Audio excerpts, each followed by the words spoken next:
Bonjour à tous, on continue sur les achats de Blu-ray qui complètent mes collections de réalisateurs. Donc aujourd'hui, nous allons parler du réalisateur Dominique Sena. J'avais 2 films de lui en Blu-ray. Donc le premier que j'avais trouvé, c'était White Out avec Kate Beckinsale, édition Studio Canal. Donc un film qui se passe sur le cercle polaire. Le froid n'est plus la seule chose à craindre. Et voilà, un petit thriller au milieu de la neige. Donc j'avais checké le Blu-ray qui fonctionnait. Et ça avait l'air d'être un film intéressant en termes de thriller. Donc avec deux pistes son anglais et français en 5 points à DTS Master Audio de la bonne qualité. Le sous-titre français. Donc voilà, un tueur sans merci contre la jolie Kate Beckinsale. Donc un film que je n'ai pas encore regardé. Mais le Blu-ray n'est pas défectueux. J'avais un deuxième film acheté récemment que je vous ai présenté. C'est Le Dernier des Templiers. Avec aussi Ron Perlman et Nicolas Cage. Donc film d'action, film d'époque. Je n'ai pas eu le temps de le regarder encore. Et c'est aussi en anglais français 5.1 DTS HD Master Audio. Jolie édition avec fourreau. Avec, comme vous le voyez, la lame de l'épée qui est brillante sur ce joli fourreau. Et la même chose en termes de Blu-ray. Voilà, donc on avait des sérigraphies sympas sur tous ces Blu-ray.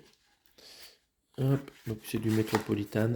Le premier, c'était du Studio Canal avec aussi une photo stylisée dessus. Et aujourd'hui, j'ai trouvé chez Cashland un autre vieux film de Dominique Sena. Je ne savais pas que c'était lui qui l'avait réalisé. Il s'agit de 60 secondes chrono avec Nicolas Cage, encore une fois, et la jolie Angelina Jolie.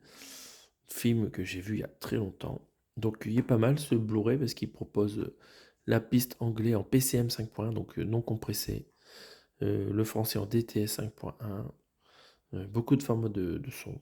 L'image est très bonne qualité. Je pensais que je l'avais, mais je ne l'avais pas. Donc là, c'est en Blu-ray, une vieille édition qui fonctionne toujours, c'est non défectueux. Je l'ai eu à moins de 3 euros parce que j'en ai acheté 4 et qu'il y avait une offre 3 achetés, 1 gratuit. Donc je l'ai eu vers, ça me coûte à peu près 2,30 € quoi, pour ce film-là. C'est pas cher. Jolie petite sérigraphie sur le disque. Bon, un peu trop de crédit, hein, mais bon, c'est quand même pas mal, on va parler. Donc voilà, ça me fait donc désormais 3 films de Dominique Sena. Donc ce Blu-ray n'est pas défectueux, pas besoin de le rendre. Je peux essayer d'enlever l'étiquette, attention. Est-ce que c'est du récent? Est-ce que ça part tout seul? C'est de l'étiquette récente, ben voilà, parfait. Ça me fait 3 films de Dominique Sena à rajouter dans la collection réalisateur. Parfait. Qu'est-ce que vous pensez de ce réalisateur? Il n'est pas très connu. Pas beaucoup de films connus à son actif, à part 60 secondes chrono, là. N'hésitez pas à commenter si vous voulez. À bientôt pour d'autres vidéos.